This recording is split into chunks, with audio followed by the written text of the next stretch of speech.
The ending of Stranger Things broke the internet. But here's the real question no one wants to ask. Do stories still have the right to be imperfect? Today, every script is put on trial. Every ending is dissected. Every writer is accused. If the finale isn't exactly what fans imagined, it's labeled a failure. But when did the ending become more important than the journey? When did audiences stop watching stories and start judging them? Have we reached a point where viewers feel they own the story more than the creators who wrote it? So much so that showrunners are now forced to explain themselves in interviews, panels, and endless online debates, just to justify plot holes.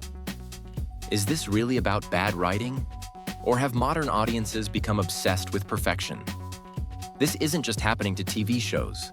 Movies are facing the same backlash. So today, we're asking the uncomfortable question. Were we less demanding in the past? Or has this new generation become impossible to satisfy? Let's talk about it. When the Duffer Brothers, the creators of Stranger Things, started explaining every single question, every tiny detail, and every supposed plot hole, I couldn't stop thinking one thing. This was completely unnecessary. Because the more they explained, the more questions appeared. That media exposure wasn't accidental. It was the direct result of years of growing fan pressure. Stranger Things premiered in 2016. That's almost 10 years ago. And yet, today, creators are expected to justify every creative decision, as if a story were a legal case, not a piece of entertainment. Here's the irony. Some of the most beloved and successful movies in history, both critically and financially, are full of plot holes and narrative inconsistencies. And nobody cared. So the real question is, did we suddenly become smarter as audiences? Were we more forgiving back then? Or did we simply not know what a plot hole even was? Because before we accuse a story of being badly written, we should ask something more basic. What actually is a plot hole? Not every unanswered question is a mistake. Not every loose end is bad writing. There are different types of narrative errors, and both movies and TV shows have been using them for decades. So today, we're breaking them down and asking whether modern audiences are criticizing stories or just looking for reasons to complain. A plot hole is an internal logical inconsistency. Something happens that breaks the rules the story itself has established or contradicts previously given information. It's not simply something unexplained, but something that cannot logically function within the narrative. Examples are everywhere. In The Dark Knight Rises, Bruce Wayne returns to Gotham from a remote prison with no resources and no clear explanation, despite the city being completely sealed off. Yet he appears as if it were nothing.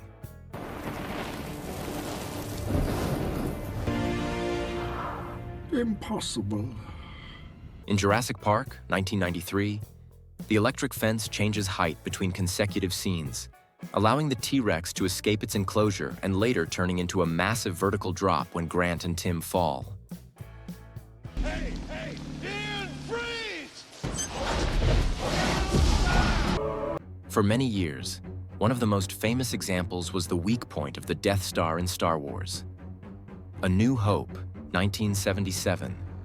An error that didn't stop it from becoming one of the most influential sagas in history, and that was only patched almost 40 years later with Rogue One, largely due to fan pressure.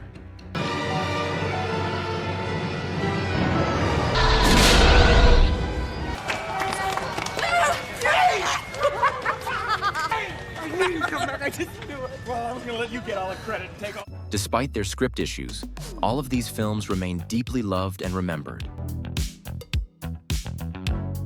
A Deus ex machina, on the other hand, is a forced resolution in which an external, unexpected element with no proper setup suddenly solves the main conflict.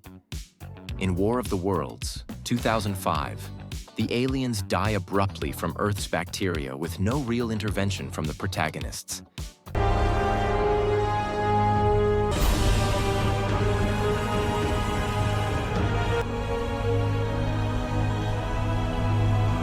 In The Return of the King, the Eagles rescue Frodo and Sam in an unexpected way, although this is often interpreted more as a narrative reward than a true resolution of the central conflict.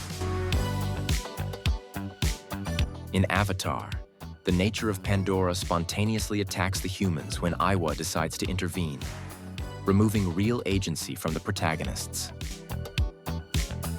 In Independence Day, the salvation of humanity hinges on a computer virus created by humans that somehow works flawlessly on alien technology, an absurd compatibility that appears within minutes. Perhaps the most widely accepted Deus ex machina of all is found throughout Star Wars itself: the Force, a narrative device that works whenever the plot or the character needs it to, and yet one that audiences have ultimately chosen to forgive. The MacGuffin era refers to an object, person, or element that drives the plot forward, even though its real value is ultimately irrelevant. A MacGuffin is not inherently bad. It only becomes a problem when it feels obvious, arbitrary, or lacks true dramatic weight. The most iconic example is Pulp Fiction, but in this case, Tarantino uses it masterfully and intentionally. The famous glowing briefcase, whose contents are never revealed, is the mystery that fuels every event in the story. I'm on the intercom. In Mission Impossible 1996, the NOC list, the ultra-secret file Ethan Hunt must obtain, is never truly explained. Yet the story revolves around the circumstances surrounding it, with tension focused on execution rather than meaning.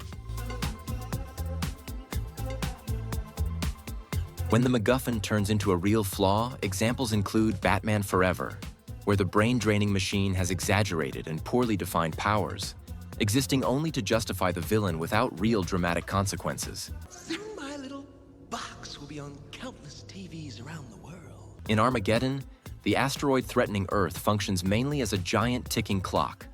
And while the disaster genre often relies on emotional manipulation, character development stems more from melodrama than from the problem itself. In Van Helsing, Frankenstein's machine is presented with nearly limitless and inconsistent power, conveniently serving every villain.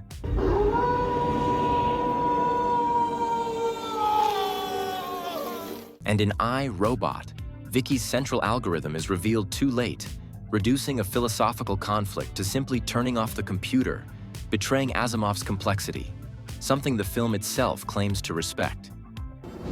Revolution. Whose revolution?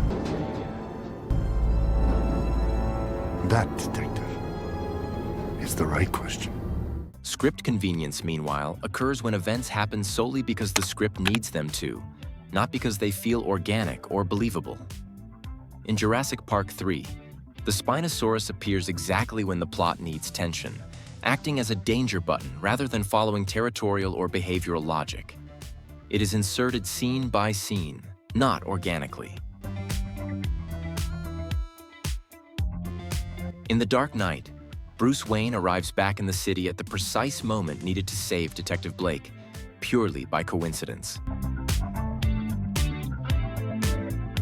In The Lord of the Rings, The Two Towers, Gandalf returns with an army at dawn without the audience having clear prior certainty of that plan.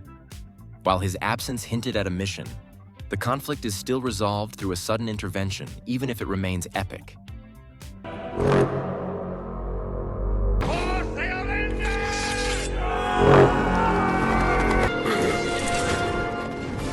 In The Matrix Reloaded, Neo develops new powers outside the Matrix with no clear rules or explanation, serving mainly as an excuse to expand his abilities because the story demands it. Something's different. What?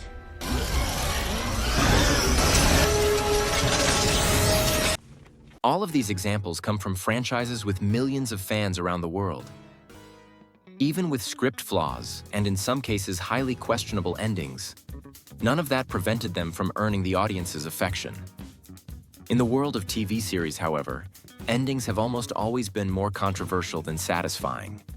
In 2019, Game of Thrones came to an end. After 8 seasons, the story concluded with one of the most criticized finales in television history, earning the lowest episode ratings of the entire series.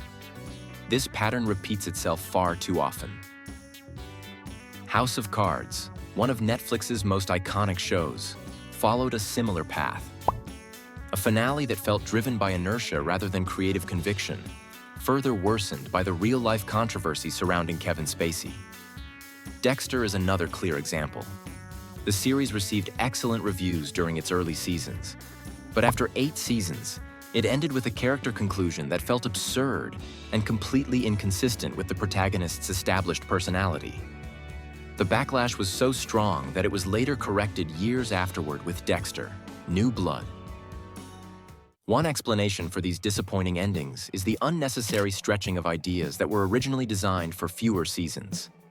Commercial success forces writers to extend stories beyond their natural limits, leaving plotlines unfinished or unresolved depending on audience response. Viral reactions on social media begin to dictate narrative direction. A clear example is The Mandalorian. Its first 2 seasons were widely praised, but once Grogu became a viral phenomenon, the show shifted into a dual protagonist dynamic, eventually leading to a feature film scheduled for 2026. The series overstayed its welcome, and ratings suffered, as the prevailing feeling became that the show was simply capitalizing on the popularity of the adorable Baby Yoda. Another reason behind the backlash against endings is expectation. Fans create their own ideal conclusions for their favorite characters, and when the actual ending doesn't match those expectations, it is labeled a failure. A low IMDb score is no longer enough. Now audiences feel compelled to dissect every detail, every unresolved subplot, demanding explanations for each narrative decision. And with that, it's impossible not to remember the iconic scene from Demolition Man, where, played as a comedic wink, viewers were left endlessly wondering what the 3 seashells in the bathroom were actually for. He doesn't know how to use the 3 seashells. I can see how that could be confusing. So I'll leave you with one question for us to answer together. Was the cinephile generation of the past less demanding? Or did we simply not obsess over every tiny detail? Was it enough that the core story resonated with us? The problem isn't that audiences are more demanding today. It's that stories no longer earn their endings. Many series don't fail at the beginning. They fail when it's time to end. Let me know what you think in the comments. And if you enjoyed the video, I'd really appreciate a like and a subscription. See you in the next video.